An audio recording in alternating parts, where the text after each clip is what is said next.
He told me he was a 0 score. He's never used his credit. He's a 440. Drive your car to the ground. All right, we're going to start this one off with bad car loans as usual. Then we'll jump into some good decisions and advice for a change. Now we got the application on the customer for the Porsche. We're back here. We just ran his credit. He told me he was a 0 score. He's never used his credit. He's a 440. So 0, 440, two different things. That's why he came to mainline though, because we're going to get him done. We just need to, I guess, iron out this income situation, right? So without us being able to see the statements and calculate your income here, we don't exactly know what to submit, right? So we can't say that you're making $11,000 a month and then I can't show that when you bring me the statements back, if that makes sense. Well, we see the car already. Makes you like it. What I could do, because today we just came in to check it out with like 2 more cars that we actually going to look at. It's not even giving you like an approval amount or anything? Well, we can't really submit him to a bank without knowing what he makes, because if we submit the wrong amount, we can't show it on paper. We got him approved, right? We got his income waived. We got around every possible issue in getting him approved for the Porsche that he wants. At the end of the day, he still wanted to go check out another vehicle. Of course, we can't hold you here hostage, so. I don't know how you'd expect an approval when you haven't provided any of the information lenders need. Not knowing your credit score is that low shows you're not managing your finances properly.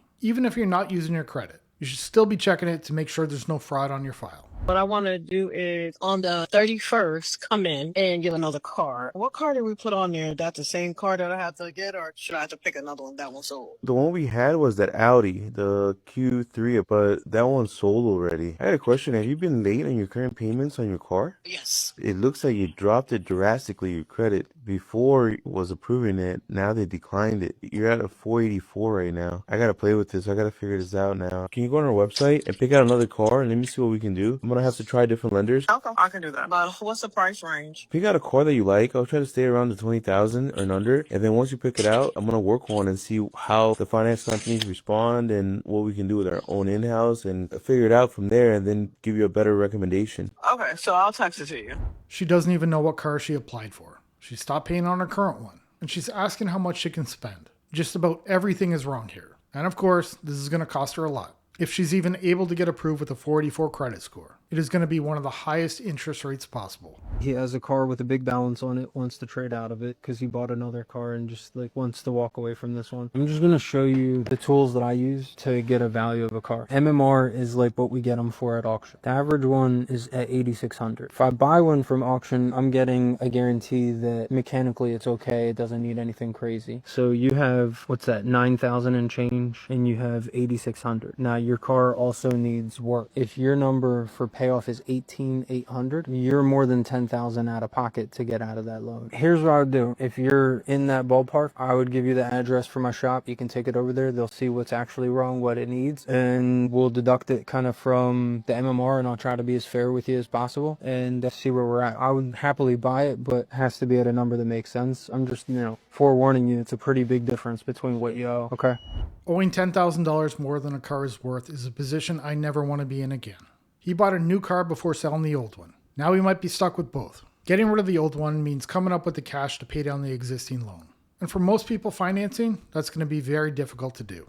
Don't try to buy a car you can't afford. If your current situation doesn't allow you to get a certain car, you don't need to hurt yourself more by trying to get it. I'm a car dealer. I see this every day. I had a customer come in today with a 415 credit score. He was looking at 2019 Ford Escape. He wanted to finance it. I told him right now you shouldn't focus on getting more loans. He doesn't have a family. He doesn't have kids. In his case, he got to that point because of car loans. He wanted to put $4,000 down on the car. I told him, instead of putting $4,000 down on this car, buy this Honda Civic for $4,000. He told me, no, I prefer the features on the newer Ford Escape. What happened with buying a beater car with no AC, with rust and driving it? That's part of the process. That's how you make money. The car isn't the flex. The real flex is living below your means, trying to build yourself. He is exactly right. I have had some real beaters when I was younger. Rust buckets, no AC, really bad looking. But they were cheap, they were reliable, and they got me where I needed to go. The best part besides no payment was not having to worry about them. I made a horrible financial decision and put myself in $38,000 worth of debt before I even turned 21. All for this thing right here, a 2023 Tesla Model 3. Now, of course, I did do my research, crunch some numbers, and I realized that I can't afford this thing. The monthly payment for the loan is less than 5% of my gross income, which is not bad at all. Most people aim to get less than 10%. But this is just a message to anyone who's about to graduate or just graduated. You don't need a new car, and you definitely do not need a luxury car. Even though I can afford this comfortably, I still wouldn't recommend anyone else do this. I promise you there's nothing cool about buying a really expensive car and then having to pay it off for the next 6 years. Now, I like this one because he can comfortably afford it, but he still thinks it's a bad idea. One thing I didn't take into consideration enough when I financed mine was the length of the loan. Luckily, I was able to pay it off early. But over the course of that loan, I changed jobs at least 4 times. And I was also laid off. So my income went up, then it went down, and at times there was no income at all. That's something to think about. You might be able to afford it today, but you never know what happens tomorrow. If you think about it, these fresh grads out of university are literally the target audience for these dealerships. They know that these 21-year-olds, 22-year-olds want to make sure that they look better than all their friends. So they're going to be happy to set you up with an auto loan that you're going to have to pay for a very long time. They're going to want to squeeze as much money out of you and make it look like you're getting a good deal. So don't get tricked and don't fall for buying a really expensive car that you cannot afford. Instead, just work a few years, save up some money, and then actually buy a car that you genuinely really want, like your dream car. Saving up the money is always going to be the best way. I have my dream cars too. There are quite a few I'd love to own. But that's not my priority right now. Saving and investing are my main focus. I've lived in debt and I'm living debt-free now. There's not a car in the world I'd be willing to take on debt for anymore, even if it were to fit in my budget. 0% interest, 90 days, no payment. This is how desperate car dealerships are now getting, wanting you to get in the door. Sign it with a mentality of, hey, I'm gonna have a free car for the next 90 days, 0 interest. That car is going to be your master for the next 7 to 8 years. The average car loan right now is 5 to 6 years, and they're going to stretch it out to 7 to 8, even 10 years now. As long as you meet that monthly payment, as long as you're okay with that $300 for the next 10 years, you can have a car. Be smart, be wise with your money. Life catches up to you one way or another. I think back to all the money I wasted on vehicles and bad debt. I played with the numbers a few times. I could have easily paid off a house, but I threw that money away. I didn't budget, I didn't take time to figure out what I was spending, and I didn't think about how it would affect me in the future. Now I have a budget, I have a plan, and I'm back on track. We have decided we are keeping my car. I am upside down $17,000. So I took it to a Ford dealership about 2 weeks ago in hopes to trade it in and cut my payment in half. Well, that didn't happen. So after I talked to the Ford dealership and that didn't work out, I thought about maybe refinancing it, but then they're not going to refinance it, I wouldn't think, because I'm so upside down. And my interest rate right now is actually 4%, which I think is a really good interest rate. And I don't want to lose that because I know interest rates right now are pretty high.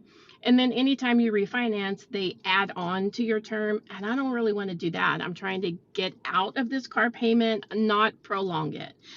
So we decided we're going to keep it. When you are that far under, I really think this is the best option. There's no point in refinancing. There's no chance of selling it. Just work on tackling the debt and not doing it again. Now, my car payment monthly is $1,054. Yikes, I know. And I normally pay $1,100. But what we've decided to do is I'm going to pay $1,200 a month, but I'm going to split the payment in half. So I will send $600 the first of the month and put it straight to principal because Ford allows you to do that. And then I'll pay the last $600 before the due date. And so we're going to do this for about a year and then revisit it and kind of see where the loan is at that point and then see what we can do. So live and learn. If you're upside down on your car note, trust me, I know how you feel. It's stressful and depressing, but it is what it is. She realizes she made a mistake, and she's working to fix it properly. Most clips we see on this channel, they try to hide their debt in another loan, and it never works out. Hopefully they can get the loan balance low enough that they can eventually sell it for what the car is actually worth. This video is for whoever has been thinking about getting a new car, but you might be a little bit hesitant towards it because cars are ridiculously expensive. If you have a car that gets you from point A to point B and you are safe in, or moderately safe in, that's my case, you should be grateful. You should be grateful. It's so easy to like look at other people, look at their cars that they drive, look at Oh my gosh, she's so nice. Like, car tour. And it's so easy to then look at your maybe 2011 Hyundai Sonata and look down upon it and be like, geez, I really need to upgrade. But let me tell you, I have had my car since I was 16 years old. It's nice to see someone that gets it. And I'm not against upgrading your car. The people that planned and saved, the ones that did it right, they deserve the upgrade. But we see people with low income, low credit scores living paycheck to paycheck going into debt, or deeper into debt for a car they can't afford. At one time, I was one of those people. This car has gotten me from Montana to California to Arizona. Now it's in Charlotte, North Carolina, baby. And I'm grateful for her. She has a cracked windshield. She makes a few hundred noises. Right now you can probably hear her. The window doesn't really work. But, I don't have a car payment. And to be honest, I love her. She's near and dear to my heart, and I'm grateful for her. So if you feel like you know you're not in a position to get a new car, but you want a new car because you see other people getting a new car, don't do it. Don't do it. Drive your car to the ground. A paid off car does not have to be a beater. It just has to fit your budget. I would much rather save up $5,000 or $10,000. Then take it on as debt again. Saving the cash price puts you ahead. Taking on the debt puts you behind. At the end of the day, it's just transportation and nobody cares what you're driving. If you want to see more, you know what to do. I'll see you in the next one. Bye.